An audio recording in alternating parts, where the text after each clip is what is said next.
All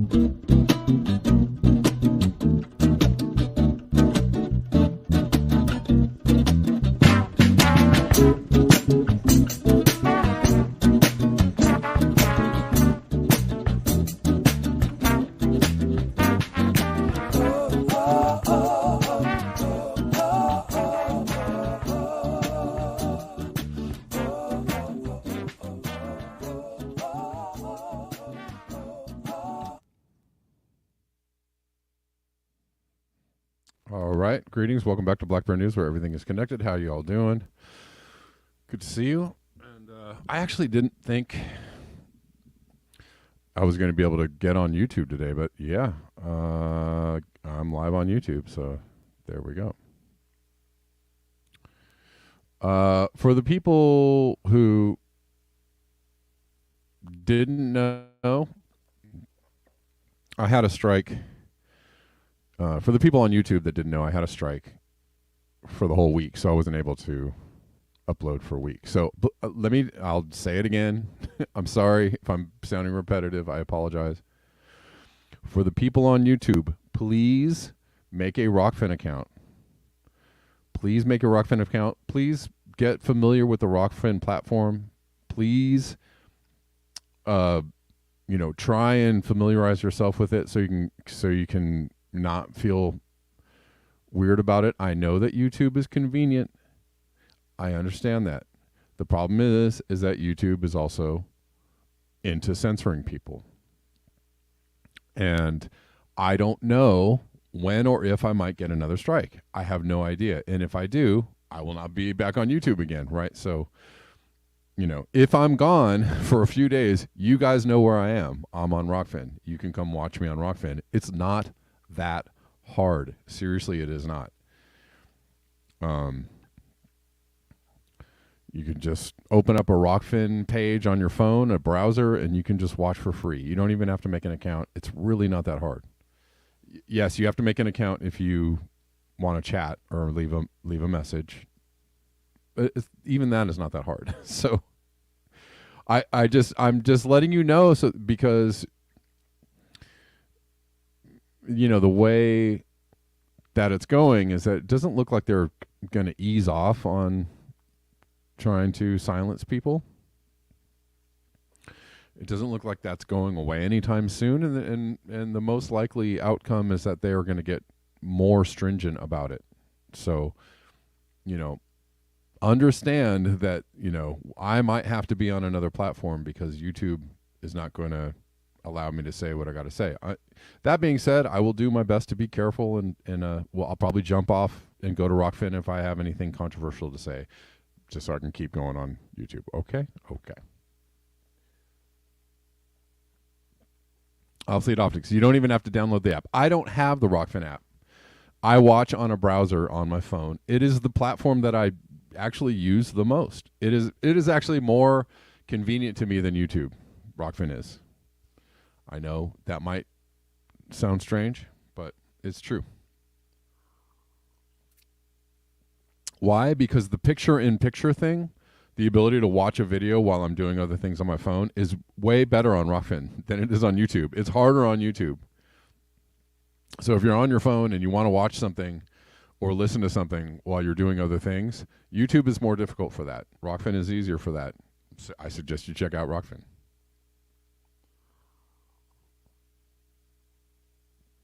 All right.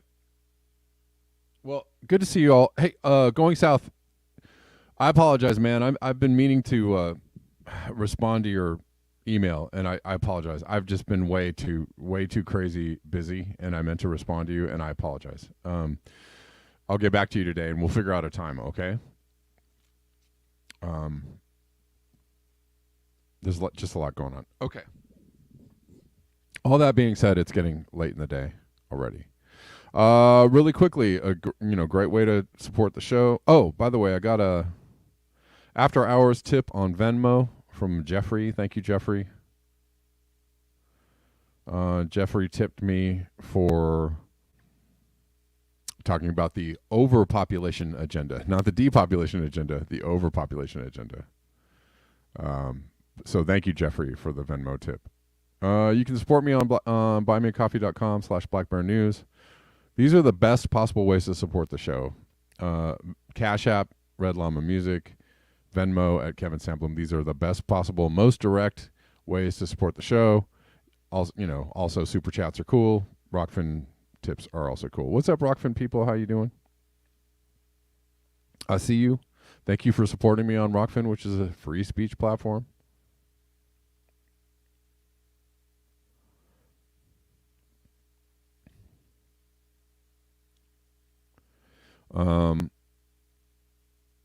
Yep, everybody's hanging out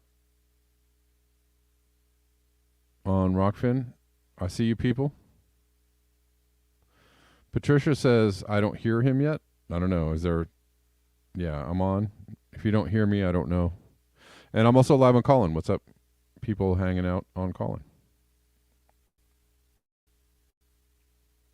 All right. Let's get into it. Nazmanab says, overpopulation is reality. I mean... If you live in any major city, especially the largest cities, which is Los Angeles and New York, you can feel the overpopulation. Oops, I didn't mean to do that. You can see it all around you. It's quite evident. It's evident everywhere else too. There's more people doing more things all the time, everywhere. And it doesn't seem to be going in the opposite direction unless you live in the Midwest somewhere. Unless you live in a city where that everybody is trying to leave.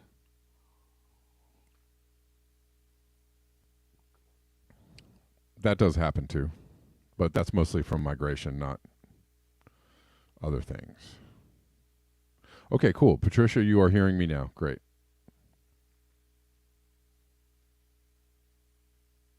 All right.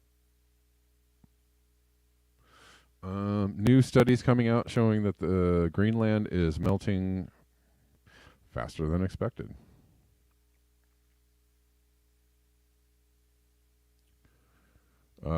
Warming stoked tides eating huge holes in a Greenland glacier. There's quite a few people talking about this. This is from Alternet. Unexpected melting of Greenland glacier could double sea level rise projections. Yikes. A glacier in the north of Greenland is melting faster and in a different way than scientists previously thought, and this has troubling implications for the future speed of global sea level rise. The new discovery was published in the Proceedings of the National Academy of Sciences Monday. The scientists found that warming ocean water had melted a cavity in the bottom of the Petermann Glacier taller than the Washington Monument, as the Associated Press reported. If other glaciers in Greenland and Antarctica behave the same way, it could double predictions for how quickly the burning of fossil fuels will melt ice and raise sea levels. What is this story saying? That a lot of other stories are saying? Faster than expected. Worse than previously thought. It's bad news, study author Eric Renaud of University of California, Irvine told the AP, we know the current projections are too conservative.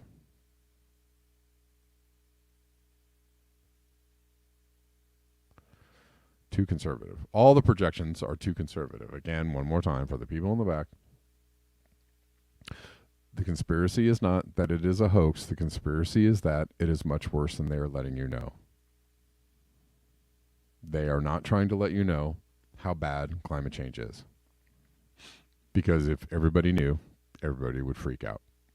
And they want people to continue going to Starbucks, filling up their tanks with gas, getting college degrees, going to work every day, participating in the idea that, we're planning for the future and, getting a 401k and all that, they want people to continue to do that. Right? That's why they're not letting you know how bad it is.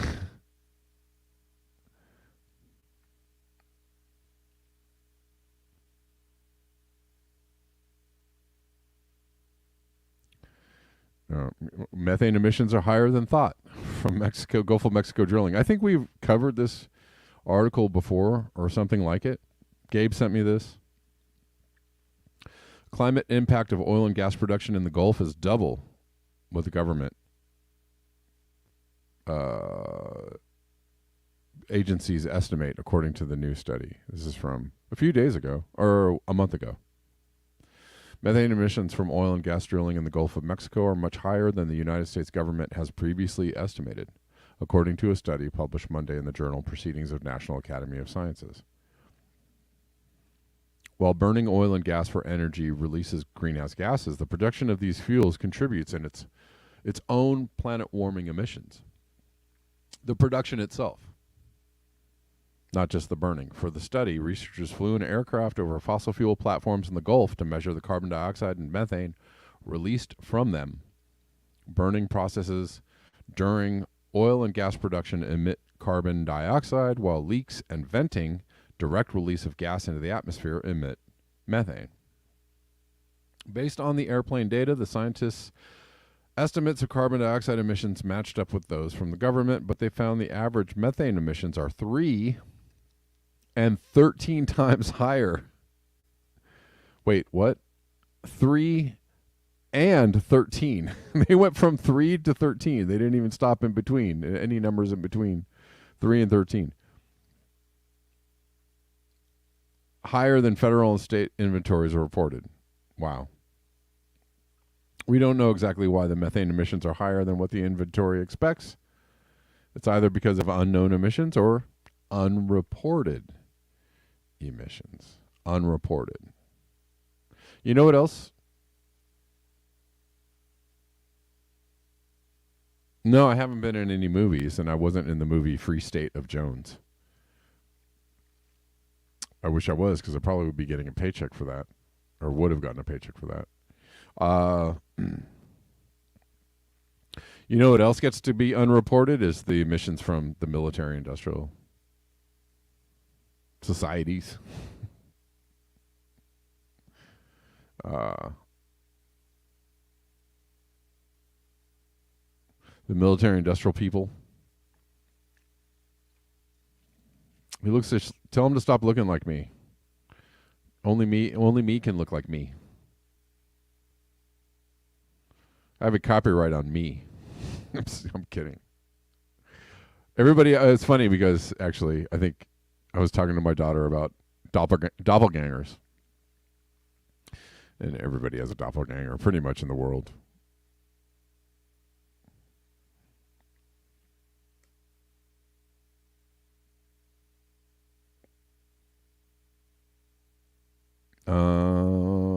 Here's more. Doomer Girl News. Air pollution from oil and gas production responsible for $77 billion in annual U.S. health damages, study finds. No duh. Yeah. A lot of people getting sick from fossil fuel emissions. Why? Because it's polluting. Remember, I hate, I used to say this all the time.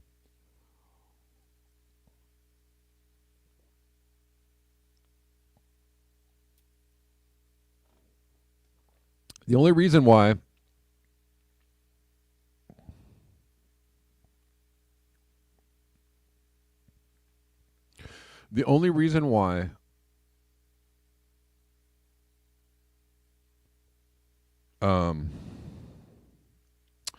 people can get away with, or so easily get away with denying the climate change thing or thinking it's a hoax.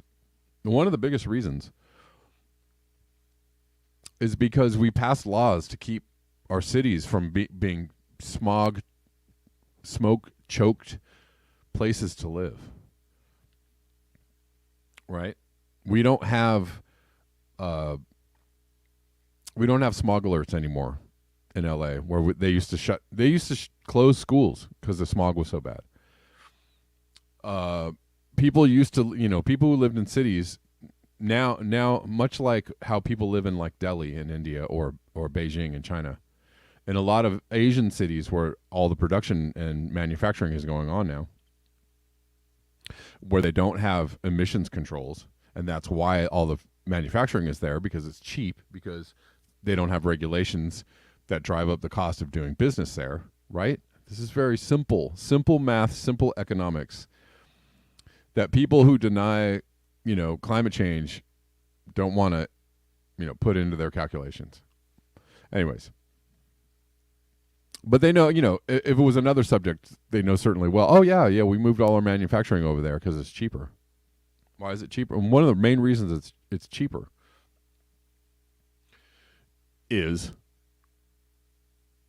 because there's no regulations there. There's no there's no union pay for the people, right? We like manufacturing our stuff in communist China, where there's, supposedly human rights violations, and they don't have democracy, because we care about democracy so much. We don't really. We like to produce all our iPhone, and everybody else likes to produce their stuff there because it's cheaper. Because they don't have the regulations that would drive up the cost of production. They don't have the unions or the wages that would drive up the cost of production. So, but once upon a time, in the U.S., people used to live in smog-choked cities, and everybody was like, "This sucks," right? Everybody was like, "I don't like this. I don't feel good. My eyes are watering. My lungs hurt. I've got rashes. I'm in bad health. I don't like this at all." Right? Right? That used to be the case. And it was, probably much harder to argue that we weren't, polluting the heck out of the place back then. But, we passed a bunch of laws, regulations. Who enforces those regulations? That would be the government. Who passes those regulations? I don't know. People that ask for the regulations to be passed and for people to pass the regulations and form things like the EPA. I know they're captured agencies now, but at one time, people were concerned enough about this to pressure the politicians into doing things like that. Right? They thought that they could have some agency in getting their government to do the right thing. And they were correct. They were actually correct. Why? Because they got out in the street, because they were pissed off, because they let people know how pissed off they were.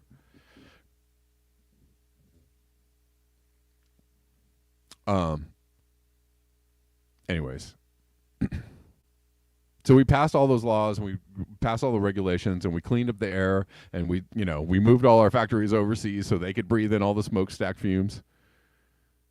And now people are like, "What climate change?" Yeah.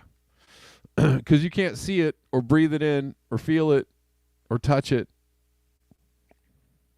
It'd be way different if you were living in the global south or in Asia, where people are still living in the middle of like smog and choked cities, and they can see the garbage and they can see the environmental destruction all around them. And they don't live in a nice, clean European or American city where, laws have been passed and regulations have come forward, and they try to keep things relatively clean and non-toxic for you. There's no climate change. That's silly. Because I can't see it. And I'm broadcasting to you from my air-conditioned bubble where I can't feel any weather extremes. And everybody else just eats it up. You tell me why. I don't know.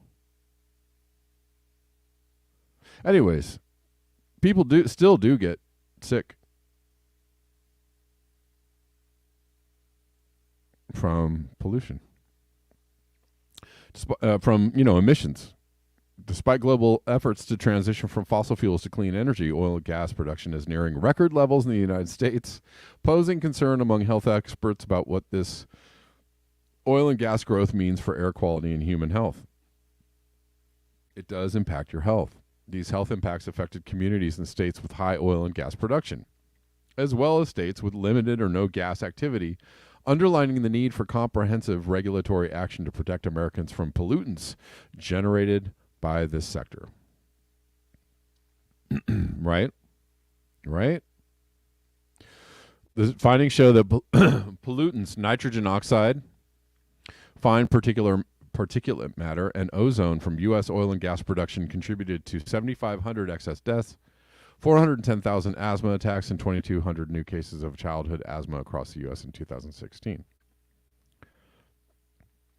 These impacts were largely concentrated in areas with significant oil and gas production, such as southwest Pennsylvania, Texas, and eastern Colorado, but the health effects are also extended into densely populated cities with little or no gas activity. Why? Why do you think that is?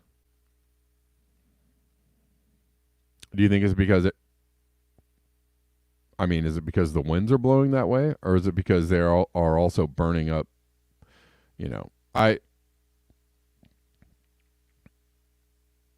they're also burning the fossil fuels, right? The health impacts are not just from the combustion of oil and gas. In order for energy, air quality, and decarbonization policies to successfully protect health, they need to incorporate health impacts across this full life cycle. The full life cycle of oil and gas. From well to wheels.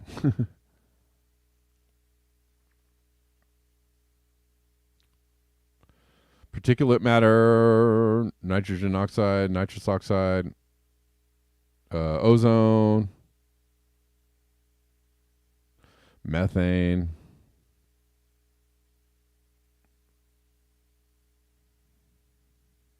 right? It's not just the gas of life. It's not just plant food. There's when you're burning oil and gas and you're making oil and gas, it's polluting everything. It's got lots of other pollutants in it. Got particulate matters and particulate matter in it, right? Particulates in the air, they get into your lungs.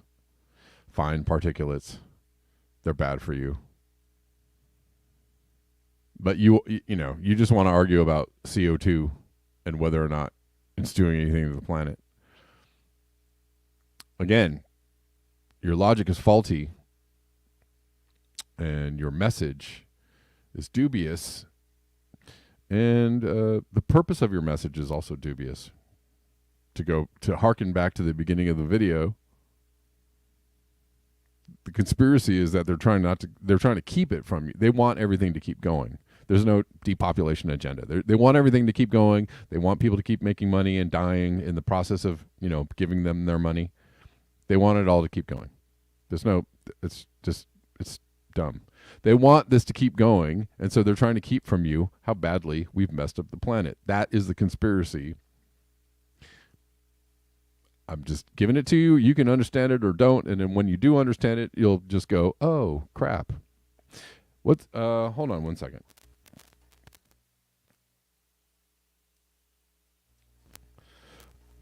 All right. See if I can get this working.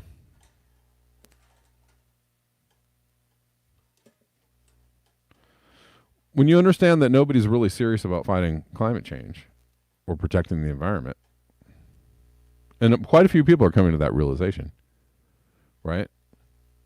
Even the people that are like the WEF, they want to lock you down for climate. They understand they're not serious about actually protecting the climate. But they're missing it. There's a big component of the message missing in those folks' messaging, narrative. And that is that we actually have a serious problem. What's up, Phantomas? Let's see if I can hear you. See if I can get you on. I don't know. Are you there? Shoot. Hold on one second. For the calling people, I apologize. I don't know why. This only works if I put my phone over here. Does that work? Phantomas, try it again. Let's see if I can get you in here. Shoot. All right, now it's turning into something silly. Are you there? Okay, I should be able to hear you. Or no? Let me try it one more time. It could be on your end too. Oh, that's what's happening. Hold on. Phantomas, are you there? So for whatever reason, this is weird. This is not. Sorry, guys. This is not through the. Well, try again. Can you hear me? Yes, there we go. There we go. I got you. I think I got you. We were so close. We were so close. Okay, Phantomas, let it rip.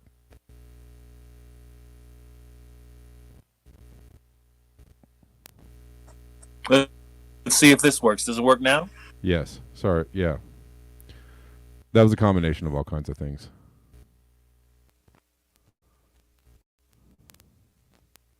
Oh. So it works clearly now? Yes, I can hear you. Oh. I got you. You're on. So you can hear exactly what I'm saying. All right. Okay. Yeah, you're on. So I find it interesting. I find it interesting the whole this whole spectacle where it concerns politics, where it concerns the environment, where it concerns the candidates we have. And I just saw that Robert F. Kennedy was on the Gateway Pundit's website. Now, Okay. what's funny to me about that is they were literally cheering him on in the comments. But I'm thinking, these are the same people that like go on a witch hunt for anyone who mentions the word climate change. So it's hilarious to me that, again, a site like the Gateway Pundit, a fairly right-wing publication, will have on Robert F. Kennedy, and we'll talk about his history and be proud of everything, and kind of just skip over the fact that he's a climate change advocate. It's amazing, isn't it? It's interesting. It's an interesting, thing. It's bizarre, and when you look at the comment, keep going. Yeah, go ahead. No, keep going. And when you look at the comments section, it's the same thing. They're happy that he's on because of the whole issue with, I'm not going to say it in case you get a copyright strike, but other issues involving what he stands for. But this whole climate change thing is really weird because he's such an advocate for the environment, and the fact that a lot of right-wing people are still cheering him on, and there's very few people who actually, I think, are aware of that side of him. Right. So it's this weird dynamic that's going on. And I just find it really fascinating, the fact that he can get away with that and other people can't. Well, that's why I find his candidacy so interesting, because he's bridging the gap. Yeah. He's literally bridging the gap. The actual one of the biggest divides, the biggest ideological divides right now amongst a lot of people. And I don't know if I don't know if this divide is on purpose. I feel like on some levels it is, because they've got people on the people on one side who, all the lefties know RFK is an environmental lawyer, but there's also a lot of lefties that want to call him an anti-vaxxer, right? So, and then all the anti-vax people are like, I heard he cares about the environment, or he might even actually believe in the climate change things. Too bad I actually saw a comment somewhere, like, well, he believes, he's pretty good, but he still believes in the climate change hoax. I'm like, okay. Yeah. I mean, this is a serious issue.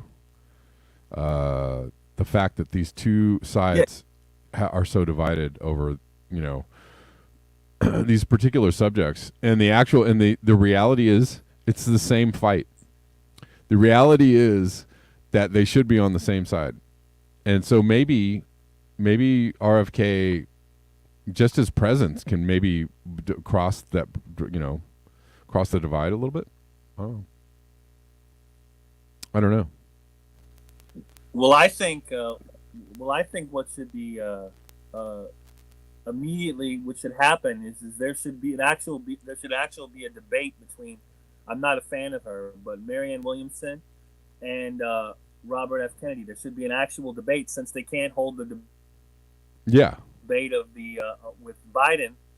They should at least be able to debate each other. sure. And I think it would be important because you can see all the stuff that Robert F. Kennedy is saying, not just about these types of issues, but also he wants to close all the military bases. Yep, yep. And that's This type a of big one. candidate That's great. That I,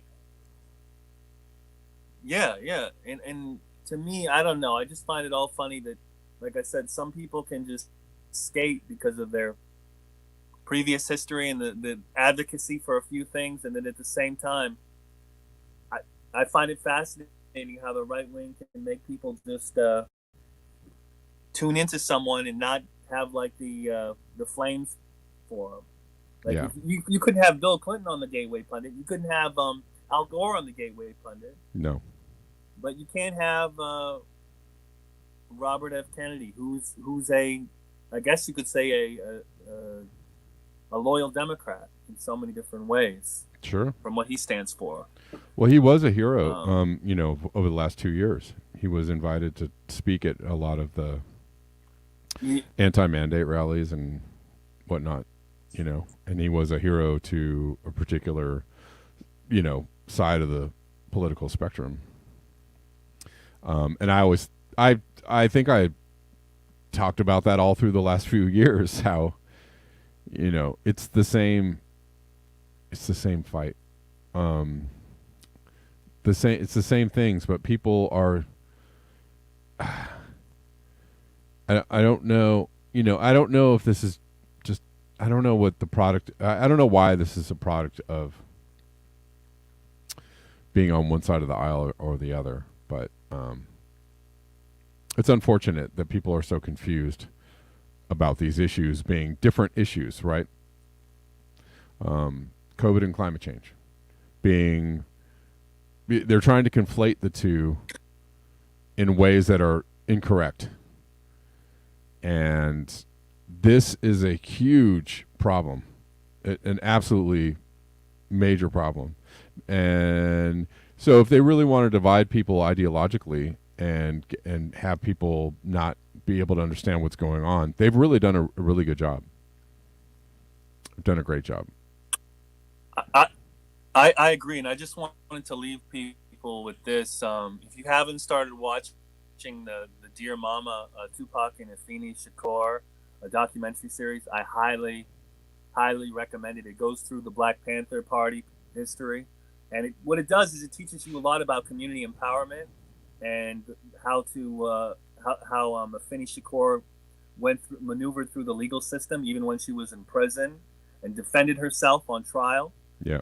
It's an absolutely mesmerizing story, and I can't recommend it enough. Okay, If you're not that interested together, both stories, and they line it up and they talk about the politics of it all. It does really give you a glimpse to what we need more of in this country. Right. Well, on your recommendation, I'll watch it. I also heard the Wu-Tang documentary or series is pretty cool too.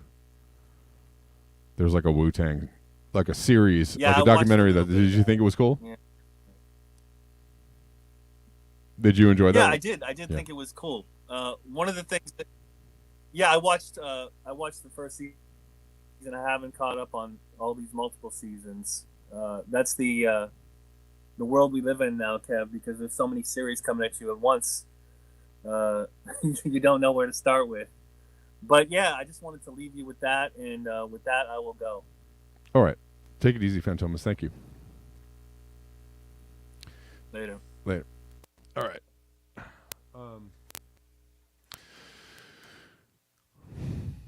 I do. Okay.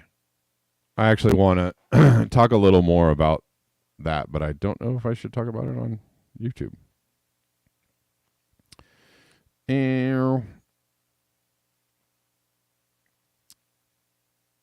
And I actually have a response for Reflect the Sun, but I don't know if I can say it on YouTube. I probably would have to respond to you on Rockfin, Reflect the Sun, because I actually think what you're saying has a nuance to it that, or it has a issue. It has something to it that you're. Yeah, I have to say it on Rockfin. Anyways,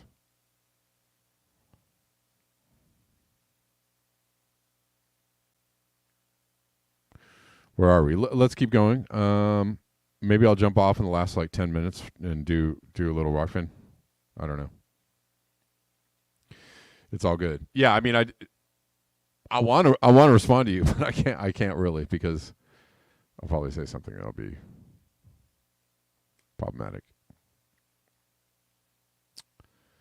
All right. U.S. plains farmers brace for historically poor winter wheat harvest. This is happening all over the world, right? We have reports of bad harvests coming in.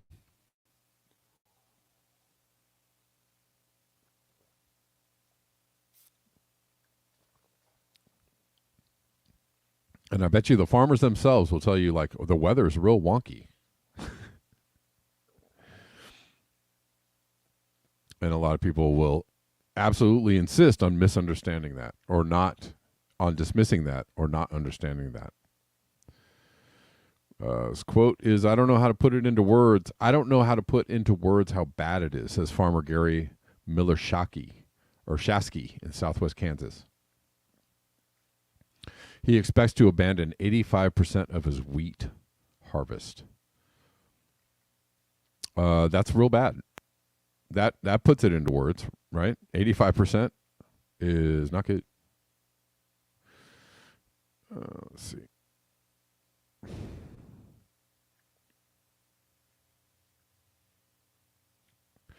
A historically poor crop from the number 5 wheat exporter leaves the world more vulnerable to shortages, with the future uncertain for a deal allowing the Black Sea export of Ukraine's grain. U.S. wheat stocks are projected to fall to a 9-year low by June, and a smaller crop could result in higher bread and staple food prices. Man, well, U.S. foreign policy doing great things again, I guess. I don't know.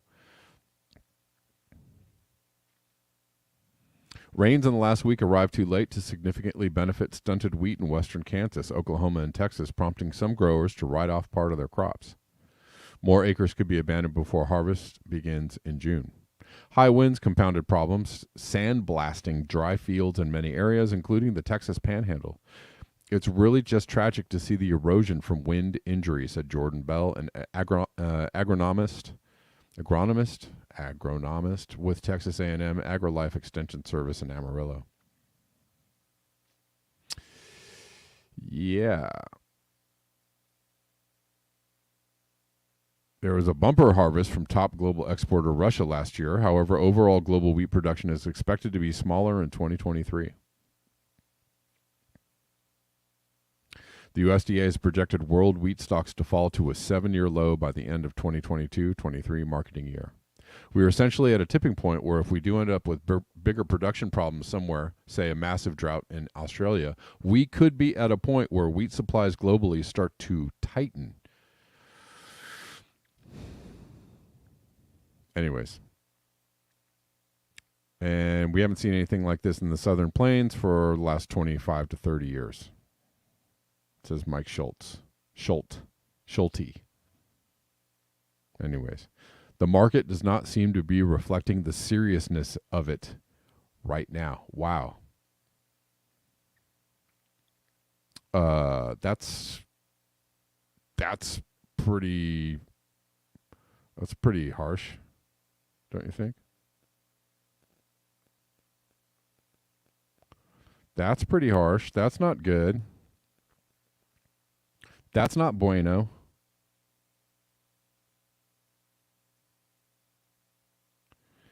Okay. Okay. Hold on one sec, guys. So maybe I will jump off Rockfin so I can respond to Reflect the Sun, even though I don't know if Reflect the Sun will be able to hear me. Oh, what happened here? Okay. Alrighty. That's weird. Hold on, guys. I don't know what's going on here. Oh, I see what's going on. Doop.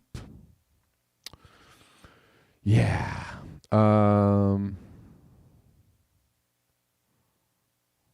It's all good. Pardon my distraction. Rockfinders, you still with me? We're here.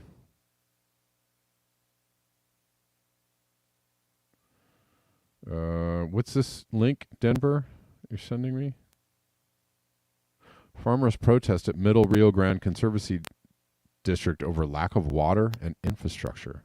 In Albuquerque, New Mexico, dozens of farmers from Socorro, Valencia, and Bernalillo counties, as well as the Isleta Pueblo, or Isleta Pueblo, excuse me, rode to Albuquerque on their tractor Monday to protest. They spoke out about how the Middle Rio Grande Conservancy District is being run.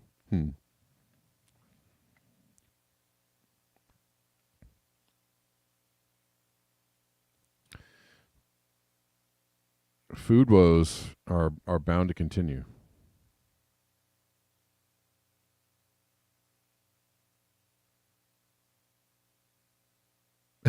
Creative experiments. Hey, did I notice a contrail right in front of the sun on the hottest day a couple of weekends ago?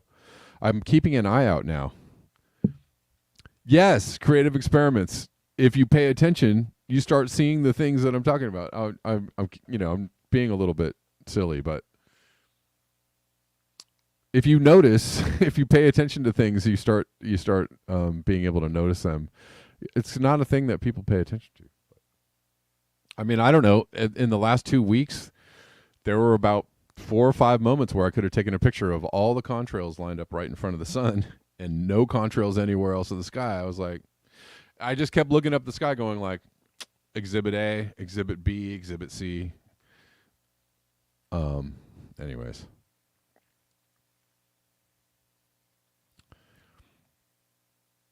It's just an odd phenomenon. That happens all the time in LA. If you pay attention, you start going, huh, that's weird. Man, I'm not even going to be able to cover all the things in this show. So I'm going to jump off right now. We're going to continue the show on Rockfin. We've got about 12 minutes left. Thank you, people on YouTube, people of YouTube. We'll see you tomorrow at 12 p.m. Pacific Daylight Time. All right, guys, thank you so much. Peace out.